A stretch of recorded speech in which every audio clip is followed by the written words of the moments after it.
Cancer care म्हणतात, अशा ठिकाणी देखील आयुर्वेद खूप चांगला काम करतो.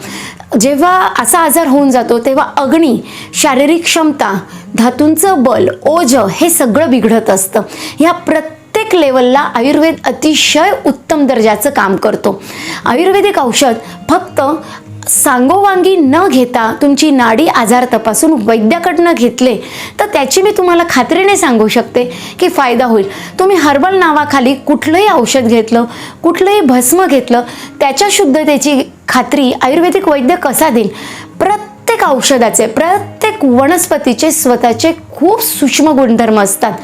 जसं त्याचे रस असतात, काही उष्ण असतात, काही तीक्ष्ण असतात, काही शीत असतात, काही हळूच काम करणाऱ्या असतात, काही अतिशय वेगाने काम करणारे असतात, काही गर्भाशयावर काम करणारे असतात, काही सर्वांगांवर काम करणारे असतात. याचा अभ्यास आयुर्वेदिक शास्त्रात त्या वैद्याने केलेला असतो. मग तुम्ही त्यांचा सल्ला न घेता जेव्हा औषधं घेतात तेव्हा तुम्हाला त्याचा लाभ कसं काय होईल?